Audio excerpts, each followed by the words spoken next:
ఇక్కడ అరణ్యము అన్న మాటను మనము దృష్టిలో పెట్టుకుంటే, అరణ్యము అన్న మాటకు పిల్లరా మనం అర్థం చెప్పాలి అంటే సహాయము లేని స్థలము, భయాందోళన కురిపించే స్థలము, ఒంటరితనాన్ని తెలియపరిచే స్థలము.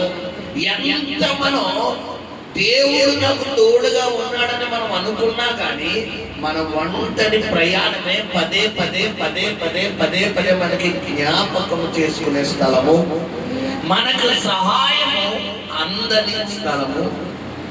పిల్లరా, అందరూ ఉన్నా కానీ ఎవరూ లేనటువంటి ఆలోచన రప్పించే స్థలమే మనం చూసుకుంటే ఈ యొక్క అరణ్య మార్గం.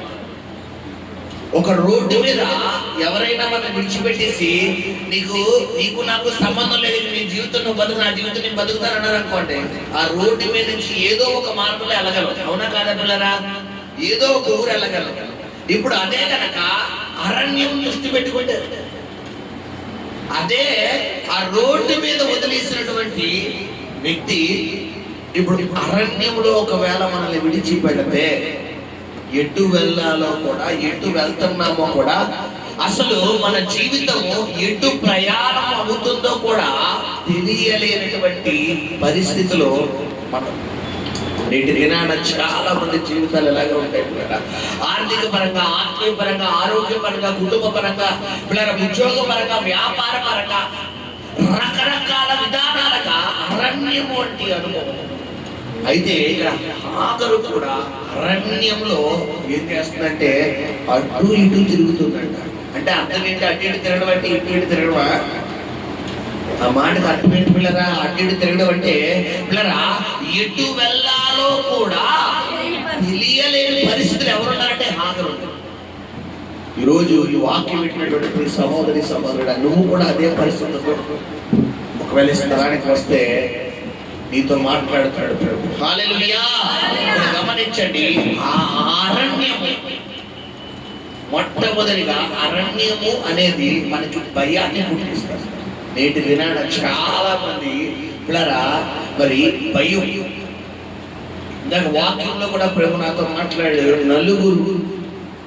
నలుగురు మీ జీవిత విధానం గురించి భయపడుతున్నారని ప్రభు మాట్లాడారు. సో గమనించండి సహోదరి సహోదరుడా, ఇక్కడికి వచ్చిన మరి నీతో ప్రభు మాట్లాడుతున్న మాట ఏంటంటే భయపడకు, దిగులు పడకు, నిబ్బరం కలిగి ధైర్యంగా ఉన్న మాట ప్రభు నీకు ఇచ్చి పంపిస్తున్నాడు. హల్లెలూయా. నీ ప్రస్తుత పరిస్థితి గురించి నువ్వు భయపడద్దు, నీ ఆర్థిక వ్యవస్థ గురించి నువ్వు భయపడద్దు, నీ ఆరోగ్య పరిస్థితి గురించి నువ్వు భయపడద్దు, నీ కుటుంబ వ్యవస్థ గురించి నువ్వు భయపడదు. ధైర్యంగా ఉండవు. నేను పిలిచిన దేవుడు నమ్మదగిన వాడు. ఆయన మాట ఇచ్చినప్పుడు ఆయన అరుడు కదా. ఒకవేళ ఎవరన్నా నీతో ఉంటారని ఇప్పుడు దాకా చెప్పి నేను విడిచిపెట్టేశారేమో, ఒకవేళ నేను కనిపించిన తల్లిదండ్రులు వదిలేశారా, నీ అన్నదమ్ములు వదిలేశారా, నీ అక్క చెల్లెలు వదిలేశారా, నీ యొక్క కన్న బిడ్డలు, నీ కడుపు, నీ పేరు తెచ్చుకున్న బిడ్డలే విడిచిపెట్టేసినప్పటికీ నేను నీకు ప్రకటిస్తున్న యేసయ్య మాత్రం ముదిమి వయసు వచ్చే వరకు నేను చక్కనెత్తుకుని కాపాడే దేవుడు అన్నాడు. చూడు, ఒకరి తల్లి ఆదరించిన అతన్ని ఆదరిస్తాడు, చూడు నా అరచేతులలో చిక్కి ఉన్నానని చెప్పిన దేవుడు. హల్లెలూయా, హల్లెలూయా. ఇక్కడ గమనించండి పిల్లరా, ఈ యొక్క ఆగరు మొట్టమొదటిగా భయముతో ఉంది. ఎందుకు భయపడమని ఆగరు అంటే తన ఉన్న ప్రదేశం ఏంటంటే అరణ్యం, అడవిలో భయం వేస్తుంది. ఏదంటే తప్ప ఎలాంటి ధైర్యం ఉంటుంది కానీ ఏమవుతుంది? ఎందుకంటే అక్కడ క్రూర మృగాలు ఉంటాయి పిల్లరా. భయంకరమైనటువంటి ప్రాణాపాయం. ఒక పావు వచ్చినా భయమే, ఒక తేలు వచ్చినా భయమే, ఒక జర్రు వచ్చినా భయమే పిల్లరా. మరి ఇక అడవిలో సింహాలు, పుల్లు, ఇంక ఏనుగులు చెప్పట్లేదు. ఇక్కడ గమనించండి పిల్లరా, ఏ జంతువు ఏ మూల నుంచి వస్తుందో తెలియదు. ఒక పగలను ఉండదు, రాత్రి ఉండదు. ఎప్పుడు పగలవుతుందో ఎప్పుడు రాత్రి తెలియదు. ఎందుకంటే మీరు అడవిలో చూడండి, చెట్లు ఎలా ఉంటాయి, చాలా పెద్దగా ఉంటాయి. అంత విస్తారమైన చెట్లు ఉన్నప్పుడు సూర్యకిరణాలు భూమి మీద వస్తాయి, అడవిలో రావు. కాబట్టి ఇప్పుడు పగలెప్పుడో రాత్రి ఎప్పుడో కూడా తెలియదు. ఎప్పుడు ఎలా ఉంటుందంటే అడవిలో భయంకరమైన చీకటి, భయం భయం భయం భయం. కొన్ని సందర్భాల్లో మన హృదయంలో కూడా మనకు కూడా అసలు ఎప్పుడు రాత్రి అవుతుందో ఎప్పుడు పగలవుతుందో, అసలు నా జీవితం ఎటు వెళ్తుందో కూడా నాకు తెలియడం లేదు.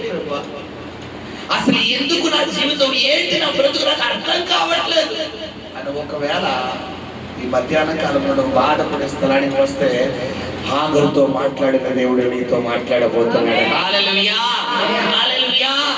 గమనించండి పిల్లరా, మరి అలాంటి భయాందోళనలో ఉన్నటువంటి హాగరును పేరు పెట్టి పిలుస్తున్నాడట. హల్లెలూయా. దేవుడికి ఎవరు లేరా? దేవుడికి చెప్పండి అమ్మ, ఎవరు లేరా? చాలా మంది ఉన్నారు కదా. మరి ఒక ఆగర్ ఎందుకు దృష్టి పడిందంటే ఆగర్ అందరి చేత విడవబడింది. దేవుడికి ఎవరు కావాలి తెలుసా?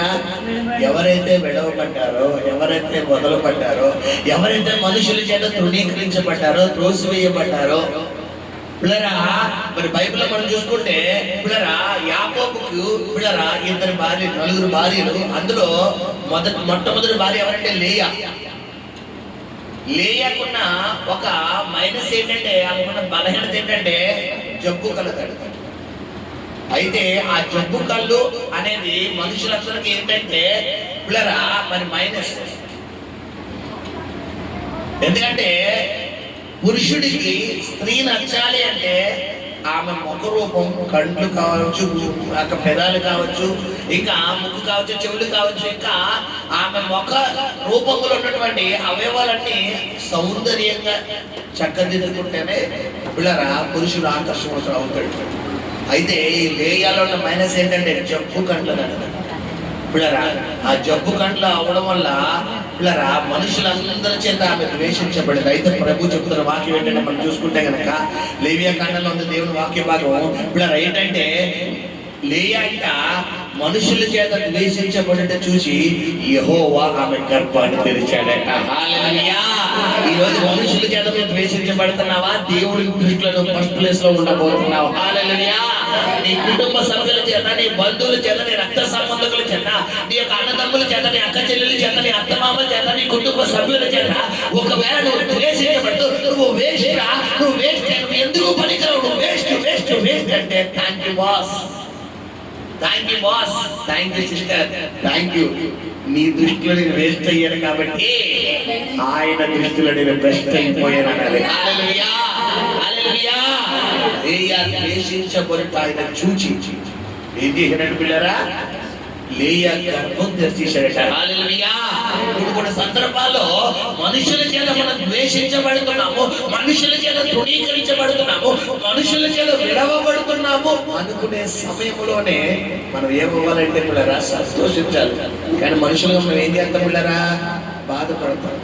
ఎందుకు నన్ను ప్రేమించడం లేదు, ఎందుకు నన్ను అర్థం చేసుకోండి, నేను అంత ప్రేమిస్తున్నాను, నేను అంత మరి ఇష్టపడుతున్నాను, ఎంత నేను ప్రాధాన్యస్తున్నాను, నన్ను ఎందుకు ప్రేమించడం లేదని చాలా మంది బాధపడతారు. అలా బాధపడిన వ్యక్తిగా ఈ స్థలంలో ఉంటే ప్రభు నీతో మాట్లాడుతున్న మాట ఏంటంటే నిన్ను ప్రేమించిన వారిని ప్రేమిస్తే ఏమి లాభమో, నేను ద్వేషించిన వారిని కదా నువ్వు ప్రేమించాలని వాక్యం తెలియపరుస్తుంది. హల్లెలూయా, హల్లెలూయా. ఇక్కడ ఆఖరు మొట్టమొదటిగా అరణ్యము ద్వారా భయాన్ని ఎదుర్కొంటుంది. ఎందుకంటే తనకి ఎవరూ లేరు. తను ఒక్క ఆమెనంటే తనకి ఎవరు తోడుగా ఉన్నారు? తన కుమారుడు ఉన్నాడు. ఆ బిడ్డ చిన్న బిడ్డ, ఆ బిడ్డ చిన్న బిడ్డ. పిల్లరా మరి ఆ యొక్క చిన్న వయసులో ఉన్నటువంటి కుమారుని చంకరెట్టుకుంది. ఆ బిడ్డ ఏడుస్తున్నాడు. ఇది మొట్టమొదటిగా అరణ్యం అనేది భయాన్ని తెలియపరుస్తుంది. రెండవది అరణ్యము అనేది ఒంటరి ప్రయాణం. ఒంటరి ప్రయాణం. కొన్ని సందర్భాల్లో మనం కూడా అంతే. పిల్లరా చిన్నప్పుడు పిల్లలు ఉంటారు, చంటి పిల్లలు, వారికి తల్లిదండ్రులు ఏం చేస్తారు? ఒక వయసు వచ్చే వరకు చెయ్యి పట్టుకుని నడక నేర్పుతారు. తర్వాత వారు నడవడం మొదలు పెడతారు. తర్వాత వారి కాళ్ళ మీద వారు నిలబడి వారి భవిష్యత్తులో వారు సెటిల్ అయిన తర్వాత ఒక స్థాయికి వారు చేసిన సమయంలో పిల్లరా అలాంటి భయం, అలాంటి సమయంలో అందరి చేత పిల్లరా మరి చిన్నప్పటి నుండి మంచి స్థాయిలోకి వచ్చినటువంటి ఆ పిల్లవాడు ఒకానొక సమయం వచ్చేసరికి వృద్ధాప్యంలోకి వచ్చేసేసరికి ఇప్పుడు ఏమైపోతాడంటే చేదరించబడతాడు. కారణం ఏంటంటే వయసు. ఇక్కడ గమనించండి పిల్లరా, అరణ్యము అనేది మొట్టమొదటిగా భయాందోళన తెలియపరిస్తే, రెండవది అరణ్యము అనేది రెండవది ఏం తెలియపరిస్తే ఒంటరి ప్రయాణం. ఈ వాక్యం వింటున్నటువంటి సహోదరి సహోదరుడా, నీ జీవితంలో కూడా ఒకవేళ నువ్వు ఒంటరి అని బాధపడుతున్నావా, నాకు ఎవ్వరూ లేరయ్యా, నాకెవరు లేరు, నాకేంటి నాయన, నా జీవితం, నా బ్రతికేంటి, నా పరిస్థితి ఏంటి నాయన, నేను ఎవరికి చెప్పుకోవాలి ప్రభా అని ఒకవేళ నువ్వు బాధపడుతూ వెంటపడుతూ ఈ యొక్క సమయంలో గనక నువ్వు కృంగుదలకు గురైతే గనక ప్రియ సహోదరి సహోదరుడా, నీతో ప్రభు మాట్లాడుతున్న మాట ఏంటంటే, ఆగర్ను పిలిచిన దేవుడే, ఆగర్కు తోడునని చెప్పిన దేవుడే, ఆగర్ను బలపరిచిన దేవుడే ఈ మధ్యాహ్న కాలంలో నీకు తోడుగా ఉండబోతున్నాను అంటాడంట. హల్లెలూయా, హల్లెలూయా. అరణ్యం అంటే మొట్టమొదటి మాట ఏంటి పిల్లరా? భయం. రెండవ మాట ఏంటంటే ఒంటరి ప్రయాణం, ఒంటరి ప్రయాణం. మూడవది పిల్లరా అరణ్యము అంటే పిల్లరా ఆందోళన. ఆందోళన అంటే ఎప్పుడు ఏం జరుగుతుందో తెలియదు, అవునా కాదా? అడవికి వెళ్ళి చూడండి, మన దగ్గరలో ఒక అడవి చెప్పండి, ఏమన్నా అడవి, మారేడుమిల్లి అడవి, అడవే కదా అది, మారేడుమిల్లి అడవి. సాయంత్రం ఒకవేళ వాటర్ ఫాల్స్కి వెళ్ళినా కానీ ఎన్ని గంటలోకి వచ్చేది మనం? 5 లేదా 4:30 నుంచి 5, 6 అయ్యేసరికి ఇక్కడ ఎలా ఉంటుంది పిల్లరా? మొత్తం చీకటి అయిపోతుంది. 4 దాటితే చీకటి అయిపోతుంది. ఇంకా ఒకవేళ 6, 7 గంటలకు ఉన్నావా, సాయంత్రం వస్తాం, మరుసటి వస్తాం అని తెలియదు. ఏమో గాడ్ ప్లేస్ ఉంటే వస్తాం, లేకపోతే అయిపోయినట్టు. ఎందుకంటే చీకటి పడినప్పుడు ఏమవుతాయంటే ఆ క్రూర ముఖాలన్నీ ఎక్కడికి వచ్చేస్తాయి, నీరు తాగడానికి ఎక్కడికి వచ్చేస్తాయి, వాగుదేవికి వచ్చేస్తాయి. ఇప్పుడు గమనించినట్లరా, అంటే అరణ్యము అంటే మూడవది ఆందోళన. నీ జీవితంలో ఒకవేళ ఆందోళన కూడా నువ్వు వెళ్తున్నావా? ఆందోళన కూడా నువ్వు వెళ్తే మీ సహోదరి సహోదరుడా, ఆగరు ఆందోళన తరిమి కొట్టిన దేవుడే ఈ మధ్యాహ్న కాలం నీ ఆందోళన కూడా తరిమి కొట్టబోతున్నాడు. హల్లెలూయా, హల్లెలూయా. ఆగరు జీవితంలో మొట్టమొదటిగా భయాన్ని దేవుడు తరిమి కొట్టాడు. భయం, ఏం జరుగుతుందో ఏంటి, నా పరిస్థితి నాకేం అర్థం కావట్లేదు, అసలు ఏంటి, అసలు నా కెరీర్ ఏంటి, నా బిడ్డ కెరీర్ ఏంటి, నా జీవితం ఏంటి, నా బిడ్డ లైఫ్ ఏంటి, నా లైఫ్ ఏంటి, అసలు ఏం చెయ్యాలో కూడా తెలియడం లేదయ్యా, అసలు ఎటు వెళ్ళాలో కూడా తెలియడం లేదు నాయనా, నువ్వు నాకు మార్గం చూపించయ్యాను. ఒక పక్కన తన కుమారుడిని ఎంత దూరం అంటే పిల్లరా, పిల్లరా మార్చాలన్న సారి వింటి వేత దూరం, వింటి వేత అంటే కనుచూపు మేర. అంటే మరి సపోజ్ ఇక్కడ నుండి ఆ యొక్క ద్వారబంధం దగ్గర కుమారుని అలా పడేసి ఈ పక్కన ఎదురు బుదురు కూర్చుని ఆ కొడుకుని చూస్తే ఏం చేస్తుంది ఆగరు, అతనికి ఎదురుగా కూర్చుండేది. అతనికి ఎదురుగా అంటే ఇప్పుడు ఆ బొమ్మ దగ్గర కూర్చోబెట్టింది కొడుకుని, ఈవిడేమో ఈ సీటు దగ్గర కూర్చుంది. ఇద్దరు ఆడు మొహం చూసి ఎడుతుంది. ఇప్పుడు ఎందుకు ఎడుతుంది? ఆకలి కోసమా? ఏమా ఆకలేసి ఎడుతుందా? ఎందుకు ఏడుపు? నెక్స్ట్ ఏంటి? జీవితం ఏంటి? చావా బ్రతుక? ఒకవేళ నేను చచ్చిపోతే నా బిడ్డలకి ఎవరు ఆధారం? అలాగని చెప్పి చిన్న బిడ్డను చంపేసి ఆడ ఆయుష్ లేకుండా వాడి జీవితం లేకుండా నేను చనిపోవడం అనేది కరెక్ట్ కాదు. అసలు ఏంటయ్యా, అసలు ఏంటి, ఏం చెయ్యాలో కూడా నాకు తెలియడం లేదు నాయన అని యాగరు ఏం చేస్తుందంటే ఇంటి వేదంత దూరంలో కుమారుని పడేసి ఏడుస్తుందట. ఒకవేళ అలాంటి పరిస్థితి కూడా పిల్లరా నీవు కూడా ఒకవేళ నడిపించబడి స్థలానికి వస్తే ఆగరుతో మాట్లాడిన దేవుడే నీతో మాట్లాడుతున్నాడు. హల్లెలూయా. భయపడద్దు, దీని గురించి భయపడద్దు, నిబ్బరం కలిగి ధైర్యం ఉండు. నిన్ను పేరు పెట్టి పిలిచిన దేవుడు నీకు తోడుగా ఉన్నాడు. హల్లెలూయా, హల్లెలూయా, హల్లెలూయా. భయపడద్దు పిల్లరా. రెండవది ఏమని చెప్పాను మీకు? ఒంటరి ప్రయాణం. మన జీవితంలో నిజమే కొన్ని సందర్భాల్లో అందరూ ఉన్న మనకి ఎలా ఉంటుందంటే సింగిల్ గానే ఉంటుంది. మనం ఎందుకంటే మనం ఎవరో అర్థం చేసుకోరు. మనం ఎంతగా కష్టపడుతున్నావో, ఎంతగా వీళ్ళు నా వాళ్ళు నా వాళ్ళు నా వాళ్ళని ఎంత ప్రాధాన్యత ఇస్తావో అంతగా వాళ్ళు మనల్ని పిల్లరా పక్కన పెడతారు. అంతగా వారు మన ముందు ఒక మాట, మన వెనకాల ఒక మాట. అలాంటి టైంలో మన మనసు ఎలా ఉంటుందంటే ఇంకెవరిని ప్రేమించుకోండి, ఇంకెవరిని ఇష్టం, ఇంకెవరికి ప్రాధాన్యత, నాకు వద్దు, ఇంకెవరు వద్దు, నాకు వద్దే నా దేవుడు చాలు, నాకు వద్దు, ఇంకా నాకు వద్దు బాబు అని విసిగిపోయారు. మనుషులు కొంచెం విసిగిపోయారు, మనసు ఏమైపోతుందని విసిగిపోతుంది. ఇప్పుడు ఆగరు జీవితం కూడా అంతే. నేను చాలాసార్లు ఈ వాక్యం చెప్పాను. ఈరోజు ప్రభు ఆరాధన నాకు ప్రేరేపించాడు. మరి ఎందుకు ఎవరి కోసం ఇచ్చాడో నాకు తెలియదు. గమనించాను. ఒకవేళ ఆగర్ చేత వెట్టు వేయబడ్డావా, వెలువేయబడ్డావా, తృణీకరించబడ్డావా? అసలు ఏంటి నాయన నా జీవితం నాకు అర్థం కావట్లేదు, అసలు ఏంటి బ్రహ్మ నా బ్రతుకు అర్థం కావట్లేదు. ఒకవేళ ఈ స్థలానికి వస్తే ఆగరు అరణ్యంలో దర్శించిన దేవుడు ఈ మధ్యాహ్న కాలంలో నిన్ను కూడా దర్శించబోతున్నాడు. హల్లెలూయా. అరణ్యం అంటే మొదటిగా భయము, రెండోది అరణ్యము అంటే ఒంటరి ప్రయాణం, అరణ్యం అంటే మూడోది ఆందోళన. హల్లెలూయా. నాలుగోదిగా చిట్ట చివరిగా అరణ్యము అంటే మరణాపేక్ష. ఇక డెత్ అనమాట. ఇక మరణం తర్వాత ఏమనుండదు మనకి అంటే అరణ్యము అనేది దేన్ని తెలియపరచదంటే ఎప్పుడు ఎవరు వచ్చి చంపుతారో తెలియదు, ఎప్పుడు ఎవరు వచ్చి మనల్ని హాని తలపెడతారో తెలియదు, ఎప్పుడు ఎవరు వచ్చి మన మనల్ని పతనం చేస్తారో తెలియదు. ఒకవేళ ఈ యొక్క రాత్రికి ఈ మధ్యాహ్న కాలంలో నీవు కూడా అటువంటి ఆందోళన గుండా, అటువంటి మరణాపేక్ష గుండా వెళ్తూ ఇక నాకు చావే దిక్కు ఆయన, ఇక నాకు బతకాలని లేదు, ఇక నాకు బతకాలని లేదు ప్రభు, ఎందుకు బతకాలి, ఎవరి కోసం బతకాలి, బతికి ఏం చేయాలి అని ఒకవేళ ఒక ట్యాగ్ వేసుకుని ప్రశ్నార్థకం వేసుకుని స్థలానికి వస్తే ఆగరుతో మాట్లాడబోతున్న దేవుడే నీతో కూడా మాట్లాడబోతున్నాడు. హల్లెలూయా. చదువుకుందాం, వచనం మనం చదువుకుందాం. ఆదికాండము 21వ అధ్యాయము 14వ వచనం ఒకసారి మళ్ళీ చదువుకున్నాం పిల్లరా. కాబట్టి తెల్లవారినప్పుడు అబ్రహాము లేచి ఆహారంలో తీసుకుని ఆ పిల్లవాడితో కూడా ఆగరణకు అప్పగించి ఆమె భుజము మీద వాటిని పెట్టి ఆమెను పంపివేసెను. ఆమె వెళ్ళి బేర్షెబా అరణ్యంలో ఇటు అటు తిరుగుచుండెను. ఆ తిత్తిలోని నీళ్లు అయిపోయిన తరువాత ఆమె ఒక పొద కింద ఆ చిన్నవాడిని పడవేసి ఈ పిల్లవాడి చావు నేను చూడలేనని అనుకుని ఇంటి వేక దూరము వెళ్ళి అతనికి ఎదురుగా కూర్చుండెను.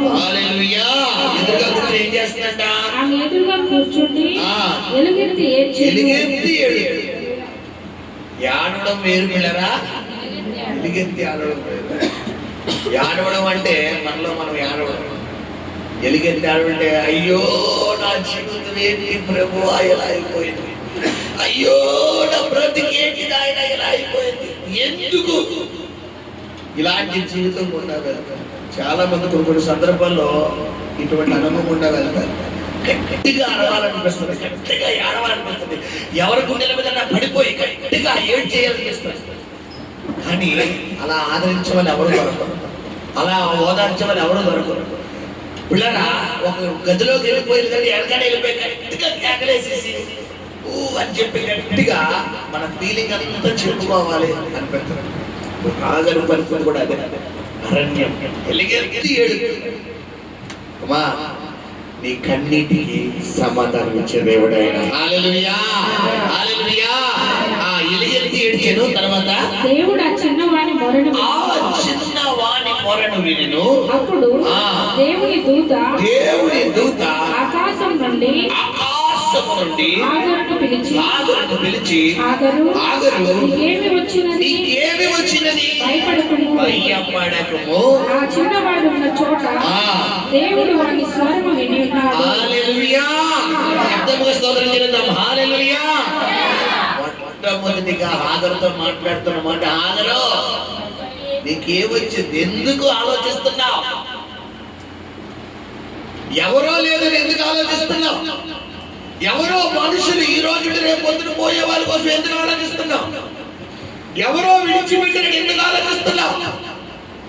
నీ తల్లి గర్భంలో పిండంగా రూపింపబడక మునిపే ఎరిగిన దేవుడు నేను కదా. నువ్వు ఐగుప్తు దేశంలో దాసిగా ఉన్నప్పుడు నీ యజమానుడైన అబ్రహామును వాడుకొని అతన్ని తన దగ్గరికి రప్పించిన దేవుడు నేనే. నీ యజమానికి భారీగా నిన్ను చేసి తన ద్వారా నీకు సంతానాన్ని ఇప్పించిన దేవుణ్ణి నేనే. మరలా అక్కడి నుండి ఈ అరణ్య మార్గం కూడా నడిపించిన దేవుడిని కూడా నేనే. ఇక ముందు నీ జీవితాన్ని కూడా నడిపించబోతున్న దేవుడిని కూడా నేనే అంటాడు. హల్లెలూయా. ఇప్పుడు ఎలా ఉంటుంది చెప్పండి, ఆగలి లైఫ్. ఇప్పుడు రమ్మన్నా వస్తుందా కన్నీరు చెప్పాలి. అంతకు ముందు నిరీక్షణ లేదు చాలా మంది జీవితాల్లో. నిరీక్షణ అంటే ఏంటి, నాకేం అర్థం కావట్లేదు, అసలేంటి ప్రభు, అసలేంటి జరుగుతుందో నాకు అర్థం కావట్లేదు నాయన. చాలా మంది భయంకరమైన ఆందోళన గుండా వెళ్తారు.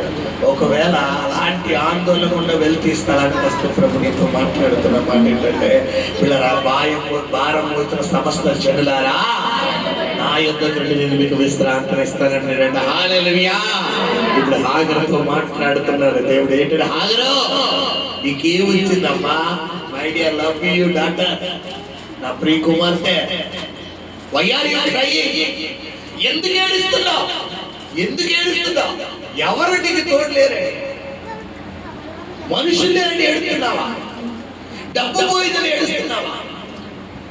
ఆరోగ్యం పోయిందని ఏడుస్తున్నావా? నేను లేనా నీకు ఆరోగ్యం ఇవ్వడానికి? నేను లేనా నీకు డబ్బు ఇవ్వడానికి? నేను లేనా? నేను నిన్ను విడిచిపెడితే అప్పుడు వేడవారు, నేను ఉన్నాను కదా, నేను చూసుకుంటాను కదా, నేను చేస్తాను కదా అని మొట్టమొదటిగా నీకేం వచ్చింది? ఎందుకు నువ్వు అలా బెంగడేసుకుంటున్నావు?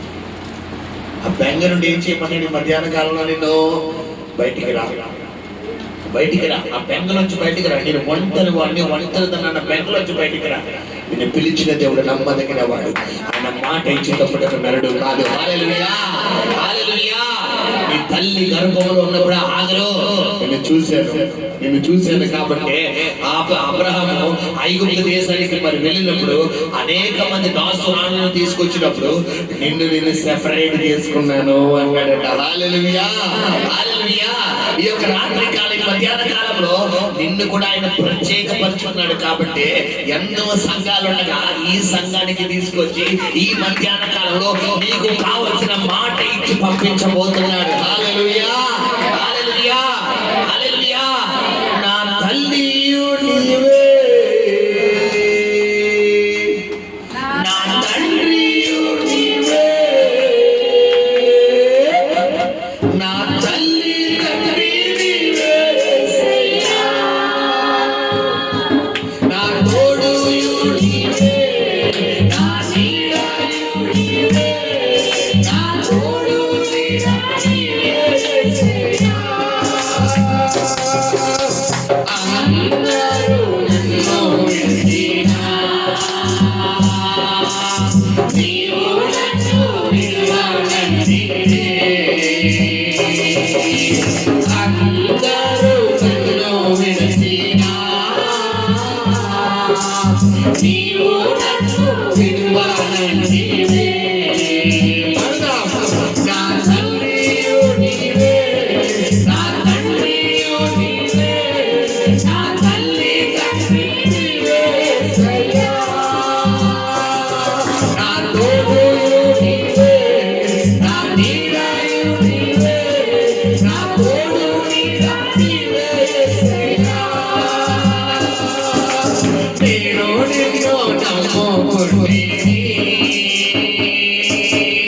నీవు నన్ను భయపడకంటివి.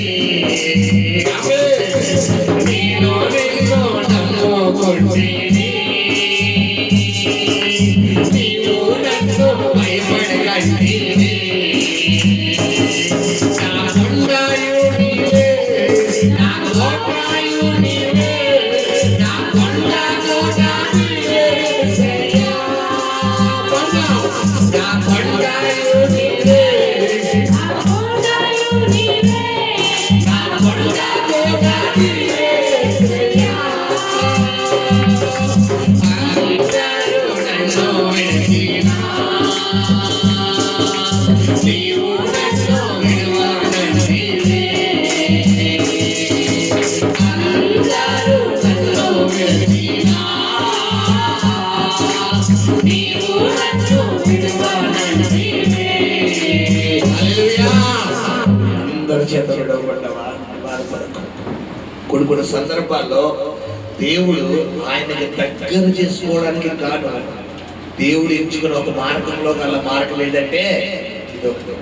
ఎందుకంటే మనకి అమ్మ, నాన్న, అక్క, చెల్లి, తమ్ముడు, అన్నయ్య, పిన్ని, బాబాయ్, అత్తయ్య, మావయ్య, అమ్మమ్మ, తాతయ్య, చిన్నమ్మమ్మ, పెద్దమ్మమ్మ, గుల్లమ్మమ్మ, మధ్యమ్మమ్మ, ఆ తాతయ్య, ఈ తాతయ్య, ఇలా అందరూ ఏగల్లా బెల్లతితో ఏగల్లా సాగించారనుకోండి. దేవుడు కావాలా? చెప్పాలి. ఎవరో ఒకళ్ళు పుట్టినరోజు వస్తారు, ఎవరో ఒకళ్ళు పెళ్లి రోజు వస్తారు, ఎవరో ఒకరిది మెచ్యూరి ఫంక్షన్, ఎవరో ఒకరిది పిల్లలు వస్తారు, ఇంక ఏదో ఆదివారం ఏదో తగ్గుతుంది. ఇప్పుడు చర్చి తప్ప ఎందుకు ఏం చేస్తాం? బెల్లం ఉన్న చోట ఏగలు రమ్మని చెప్పాలా? అవసరం లేదా? అవసరం. ఆ స్మెల్ బట్టి ఏం చేస్తాయి? ఇప్పుడు మన దగ్గర పిల్లరా కొన్ని సందర్భాల్లో మనం వీళ్ళందరూ చుట్టూ తిరిగేస్తాం. ఏమో చర్చి కట్టా అంటే ఈరోజు అదండి, అమ్మ చర్చి అంటే అదండి, అంటే ఇదండి. ఇప్పుడు నీ మీద ఆయన ఫోకస్ పెడతాడు. నిన్న ఆయన స్పెషల్ కేటగిరీలో ఒక ప్రత్యేకమైన కుమారుడుగా కుమార్తెగా చేసుకోవాలనుకున్నాడు. ఇప్పుడు ఏం చేస్తాడు తెలుసా పిల్లరా? దేవుడు చేసే మార్గం, ఎవరి మీద అయితే నీకు ప్రేమ ఉందో ఆ ప్రేమలన్నీ ఒరిజినల్ ప్రేమలు ఏవైతే ఉన్నాయో, డూప్లికేట్ ప్రేమలు ఏమన్నాయో బెటర్ చేస్తారు. ఒరిజినల్ ప్రేమలకు డూప్లికేట్ ప్రేమలకు తేడా తెలుసా మీకు? చెప్పడం ఎవరైనా చెప్పగలరా? ఒరిజినల్ ప్రేమ అంటే ఏంటంటే నీ దగ్గర ఏమున్నా లేకపోయినా నీతో ఉంటాయి. అంటే నువ్వు పెట్టినా పెట్టకపోయినా, నువ్వు వాడిని చూసినా చూడకపోయినా, నువ్వు ఏం చేసినా చెయ్యకపోయినా నీతో నేను ఉంటాను అంటే. డూప్లికేట్ ప్రేమలు అయితే నువ్వు డబ్బులు ఇవ్వకపోయినా, నువ్వు సాయం చేయకపోయినా, నువ్వు ప్రేమించకపోయినా, నువ్వు పెట్టకపోయినా ఇక నీకు నాకు సంబంధం లేదంటే. ఇప్పుడు కొన్ని సందర్భాల్లో దేవుడు ఆయనకి దగ్గర చేసుకుందాము అనుకునే టైంలో ఒరిజినల్ ప్రేమలకి డూప్లికేట్ ప్రేమలకి రెండింటికి పోటీ పెడతాడు. రెండిట్లో పిల్లరా మరి ఒరిజినల్ ప్రేమ తగ్గుతుంది. నాకు ఏం చేస్తుందంటే డూప్లికేట్ ప్రేమలో 99% ఉంటాయి, ఒరిజినల్ ప్రేమ ఒకరితో ఉంటాం. ఇప్పుడు మొత్తం అమ్మమ్మ, మొత్తం నాన్నమ్మ, మొత్తం చిన్నాళ్ళు, పెద్దలు, బాబాయిలు అందరూ సైడ్ అయిపోతారు. ఎవరో ఒకరు మన తల్లిదండ్రులు, మన తోబుట్టులో, మన భర్త, మన భార్య, మన కన్నబిడ్డలో ఎవరో ఒకరు మిగులుతారు. ఇప్పుడు అలా అందరూ ఒకటైపోతారు, మనం ఒకటవుతాం. ఇటువంటి సమయంలో ఎంత టైం అయి సేవ్ చేస్తాడంటే దాదాపు 90% టైం సేవ్ అయిపోయింది. ఆ 90% ఇప్పుడు ఎక్కడికి పరిగెడతాం? దేవుడి దగ్గరికి. ఇప్పుడు గమనించండి పిల్లరా, దేవుడు ఇలా అందరికీ చేయడు. పిలువబడిన వారు అనేకులు, ఏర్పరచబడిన వారు కొందరు. మరొకటి ఏంటంటే నేను ఆకర్షించదే ఎవరు నా దగ్గర రాదు. ఈరోజు నువ్వు ఈ స్థలంలో ఉన్నావంటే, నువ్వు ఇక్కడికి వచ్చావంటే ఆయన దృష్టిలో నువ్వు ఉన్నావు కాబట్టి, ఆయన ప్రణాళికలో నువ్వు ఉన్నావు కాబట్టి, ఆయన ఏర్పాట్లో నువ్వు ఉన్నావు కాబట్టి, ఈ మాటలు నీ చెవున పడడం దేవుడి చిత్తము కాబట్టి నేను ఇక్కడికి రప్పించి ఆయన మాటలని చెవులో వేస్తున్నాడు. హల్లెలూయా, హల్లెలూయా. ఆగని జీవితం కూడా అలాగే ఉంటుంది. ఈరోజు పిల్లలు గమనించండి, ఎలిగి ఏడుస్తున్నాడు. ఒకవేళ నువ్వు కూడా నా జీవితం ఏంటి ప్రభు, నా పరిస్థితి ఏంటి, నాకు అర్థం కావట్లేదు నాయన, ఒకవేళ ఎలిగెత్తి ప్రభు సన్నిధిలో ఒకవేళ ప్రార్థనతో ఆయన సన్నిధిలో నీ యొక్క హృదయాన్ని కుమ్మరిస్తున్నావేమో. అయితే ఎలిగెత్తి ఏడ్చిన తర్వాత ఏం జరిగిందో చదువునా. ఎలిగెత్తి ఏడ్చాడు, నీవు లేచి ఆ చిన్నవాణ్ణి లేవనెత్తి నీ చేత పట్టుకొనుము, వారిని గొప్ప జనముగా చేసేదను. హల్లెలూయా. మొట్టమొదటిగా చెప్తున్న మాట ఏంటంటే నువ్వు లే. ఎందులోంచి లేగాలమ్మా? కుర్చీలోంచి లేగాల. ఎందులోంచి లేగాలి? నీకున్న భయంలోంచి ముందు లేగు, ఆ దిగుల్లోంచి లేగు, అందులోంచి లేగు, నాకు ఎవ్వరూ తోడు అందులోంచి లేగు, అయ్యో భయం వేసి ఇందులోంచి లేగు, ఏం చెయ్యాలో అర్థం కావట్లేదు ఇందులోంచి లేగు. ఎందుకంటే మాట్లాడుతున్న దేవుడా మనుషులు? అక్కడ దేవుడు మాట్లాడుతున్నాడు. నువ్వు లే, ఆ చిన్నవాడిని లేదు, నువ్వు లేచి నీ కొడుకును కూడా లేదు. ఎందుకంటే తల్లిదండ్రులు బట్టి పిల్లలు కూడా ఏమైపోతారంటే ఇలా కృంగుదలకు గురైపోతారు. కొంతమంది తల్లిదండ్రులు అంటారు ఆ పిల్లల దగ్గర తీసుకుని, ఇక మనకి ఎవరు లేరమ్మా, ఇక మనకి ఎవరు లేరు అంటారు. ఆ తెలిసి తెలియని వయసులో ఆ పిల్లలు మాట్లాడే హృదయంలో పెట్టేసుకుని, అవునా డాడీ, అవునా మమ్మీ, మనకి ఎవరో లేరా? లేరమ్మా, ఇంకెవరు లేరమ్మా, మనకి ఎవరు లేదు. ఇప్పుడు ఆగరు కుమారుడని ఇస్మాయిల్ మైండ్ కూడా ఆగరు ఏం చేసింది? మొత్తం నెగిటివ్ లో తీసుకెళ్ళిపోయింది. ఎందుకంటే ఆఖరి పరిస్థితి అలా ఉంది. అక్కడ వదిలేసేది, కట్టుకున్న భర్త వదిలేసేది. పిల్లరా మరి తన యజమానులైన శార విడిచిపెట్టేసి కన్న తల్లిదండ్రులకు దూరం అయిపోయింది, ఇంకెవ్వరూ లేరు. ఇప్పుడు ఆఖరి ముందు రెండు మార్గాలు ఉన్నాయి. ఒకటి చావు, రెండు ధైర్యంగా బతికి చూపించాలి. చచ్చిపోతే చేతకాలంలో అయిపోతుంది. బతికి చూపిస్తే మనము 10 మందికి మాదిరికరంగా మారిపోతాము. హల్లెలూయా. చావు అనేది ఈజీగా వచ్చేస్తుంది. అది పెద్ద విచిత్రం కాదు. ఈ మైకి తోడుతో మాట్లాడితే మైకి తీసుకెళ్ళి చంపేట 2 సార్లు నా బ్రెయిన్ మీద కొట్టుకుంటే చావు అనేది ఒక సెకండ్ ఆలోచన, నాకు ఇంకా వద్దు అనుకునే స్పాట్ వచ్చేస్తుంది. బట్ బ్రతుకు జీవితం అనేది ఒక సెకండ్ లో వచ్చేది కాదు. నువ్వు ప్రతిరోజు దాన్ని ఏం చేయాలి? ప్రతిరోజు జయించుకుంటూ ముందుకెళ్ళాలి. హల్లెలూయా. అయితే ఇక్కడ హాగరుతో మాట్లాడుతున్న దేవుడు ఏంటంటే, నువ్వు ముందు ఆ ఆందోళనలోంచి లేకు, ఆ భయంలోంచి లేకు, ఆ ఒంటరి ప్రయాణంలోంచి లేకు. అసలు ఏం చెయ్యాలి అని నీకు అర్థం కావట్లేదు అంటున్నాం కదా. ఆ ఆలోచన నుంచి ముందు నువ్వు లేకు, నేనున్నాను అని మొట్టమొదటిగా లేక అన్నాడు. రెండవది, నీ కుమారుని లేపిన తర్వాత ఏమన్నాడు? నీ కుమారుడు నీ ఉన్న స్థలంలో నీ చేత పట్టుకొనుము, గొప్ప జనముగా నువ్వు అనుకుంటావు కదా. నా బిడ్డ పరిస్థితి ఏంటయ్యా? చాలా మంది తల్లిదండ్రుల ఆలోచన మనం చూసుకుంటే ఆలోచన ఏంటంటే పిల్లల గురించే వీళ్ళు బెంగ. ఎవరి గురించి అంటే తల్లిదండ్రుల గురించి కాదు. ఎవరి గురించి పిల్లల గురించే బెంగ. నా జీవితం ఏదో అయిపోయింది, ఈ అమ్మ నా కొడుకు గురించే నాకు బెంగ, నా కూతురు గురించి నా బెంగ, ఈ జీవితం ఏమవుతుంది? ఒకవేళ అలాంటి పరిస్థితుల్లో నీ బిడ్డల బెంగ గురించి కూడా నువ్వు ఇక్కడికి వస్తే నీతో కూడా ప్రభు మాట్లాడుతున్నాడు. హల్లెలూయా. ఆ పిల్లవాడి గురించి నువ్వు భయపడకు, నేనున్నాను, నేను చూసుకుంటాను, నేను చేస్తానని చెప్తున్నా. రెండో మాట ఏంటమ్మా పిల్లరా? ఆగతాను ఏమంటే రెండో మాట ఏంటి? గొప్ప జనముగా చేసి ఆమెతో అనెను. హల్లెలూయా. గొప్ప జనం అంటే ఏమంటే ఇక్కడ మీకు అర్థం చేసుకోండి పిల్లరా. గొప్ప జనముగా చేయడం అంటే మన మాటలో చెప్పాలంటే అసలు ఇస్మాయిల్కి సాయం చేసిన ఎవరైనా ఉండాలి కదా. అవునా కదా? సాయం చేసిన వాళ్ళు ఉన్నారా లేదా? చెప్పాలి శబ్దంగా. మరి ఎవరు లేరు అక్కడ. ఇప్పుడు నీ ఆలోచన చెప్పుడు చూస్తే నీకెవరో కనపడదు. ఏ ఆలోచన చెప్పుడు ఉండాలి? దేవుని నువ్వు అనుకోవచ్చు, నేను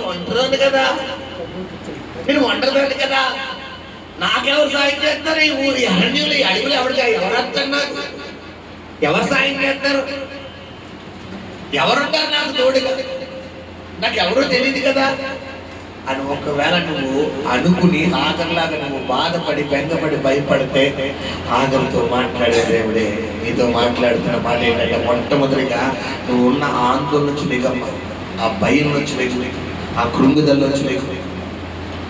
రెండో మాట అంటాడు, నీవు నీ కుమారుణ్ణి నువ్వు మరి తీసుకుని నీతో పెట్టుకుని చెప్తున్న మాట ఏంటంటే, మరి నేను ఆ కుమారుడిని గొప్ప జనముగా చేస్తాను అన్నట్ట. హల్లెలూయా. ఇప్పుడు ఆగరు హృదయంలో ఉన్న రెండో బెంగ కూడా పోయిందా లేదా? మొట్టమొదటిగా ఆ యొక్క భయము బెంగ ఆందోళన లేకమన్నాడు, లేచి. రెండవదిగా ఆ కుమారుడి గురించి నువ్వు భయపడకు, నీ పిల్లవాడి గురించి నువ్వు భయపడకు. తల్లిదండ్రులారా, మీ పిల్లల గురించి మీరు భయపడకండి. మధ్యాహ్న కాలం ప్రభు చెప్తాడు, ఆయన నీ బిడ్డకి తండ్రిగా ఉండబోతున్నాడు, ఆయనకి తల్లిగా ఉండబోతున్నాడు, ఆయన ఆదరణకర్తగా ఉండబోతున్నాడు, ఆయన నీ బిడ్డలు చూసుకోబోతున్నాడు. హల్లెలూయా. హల్లెలూయా. రెండవదిగా తన చదువుకున్నాడు. మరియు దేవుడు ఆమె కన్నులు తెరచినందున ఆమె నీళ్ళ ఊట చూచి, హల్లెలూయా, నీళ్ళ ఊట చూచి వెళ్ళి ఆ తిత్తిని నీళ్ళతో నింపి చిన్నవానికి త్రాగనిచ్చెను. హల్లెలూయా. కాబట్టి ఇక్కడ ఒక మాట నేను మీరు చెప్పడం కావాలని స్టెప్ తీసుకున్నాను. గతంలో చాలాసార్లు చెప్పారు. చూడండి, ఎలిగింది ఎడుతుంది ఎవరు మరి ఆలకించాడు ఆయన? ఇది ఎక్కడ న్యాయం? తల్లి ఎడితే బిడ్డ మరి ఆలకించడం ఏంటి? ఎవరే ఆగరు, భయపడకు, నీ కన్నీరు నేను చూసాను చెప్పాలి కదా. యెషయా గ్రంథం 38 హిజ్కియా కన్నీటి ప్రార్థన చేశాడు. ఏ యెషయా ప్రవక్త అయితే నువ్వు మరణం అవుతున్నావు హిజ్కియాతో మాట్లాడుతున్నాడో అదే యెషయా ప్రవక్త వచ్చి నీ కన్నీటి ప్రార్థన నేను ఆలకించాను, భయపడకు, నీకు సమాధానం ఇస్తున్నాడు దేవుడు అన్నాడు. ఇప్పుడు నువ్వు ఏడితే నీకు సమాధానం రావాలా, నీ కొడుకు సమాధానం చెప్పాలా? ఇప్పుడు ఏమని ఆ చిన్నవాడు మొరపెట్టున్నాడు చెప్పండి, చెప్పాలి. అబ్రహాము ఇస్మాయిల్ని పిల్లరా మరి సంతానం కనినప్పుడు అబ్రహాం వయసు ఎంత తెలుసా? 86 సంవత్సరాలు. ఎన్ని సంవత్సరాలు? 86 సంవత్సరాలు. ఇస్సాకును కన్నప్పుడు అబ్రహాం వయసు ఎంత? 100 సంవత్సరాలు. ఇప్పుడు ఇస్సాకు కన్నిన తర్వాత అతని పాలు విడిచిన తర్వాత గొప్ప విందు చేశాడు. ఆ విందు జరిగిన తర్వాతే ఆదికాండం 27 అధ్యాయంలో శారా ఆగ్నేయంగా ఇంట్లోంచి బయట అంటే 86 అంటే 100లో 86 అంటే ఎంత? ఇప్పుడు 14 సంవత్సరాలు. అంటే అప్పుడు ఆ చిన్నవాడికి ఎన్ని సంవత్సరాలు? 14. అంటే మినిమం ఆలోచన ఉంటుందా లేదా? తండ్రి ఎవరు, తల్లి ఎవరు, తన పొజిషన్ ఏంటి ఆలోచన ఉంటుందా లేదా? ఇప్పుడు ఆ తల్లి ఏడుస్తుంది, ఈ చిన్నవాడు ఏడుస్తలేదు, మొర పెడుతున్నాడు. ఏమని మొర పెడుతున్నాడు?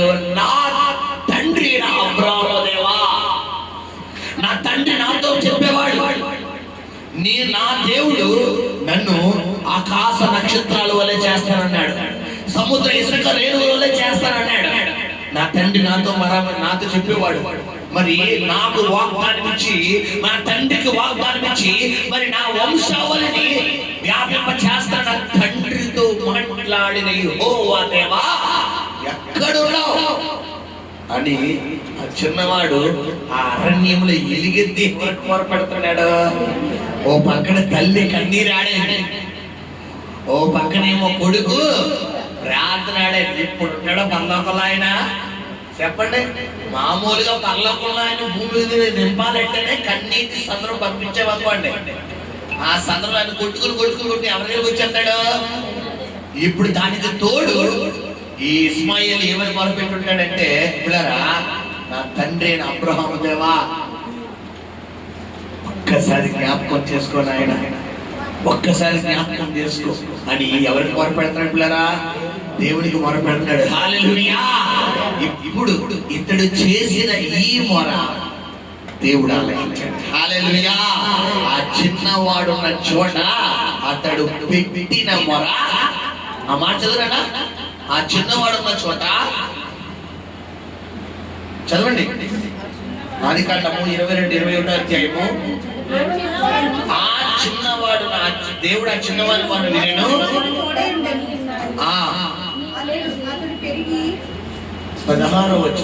ఈ పిల్లవాడి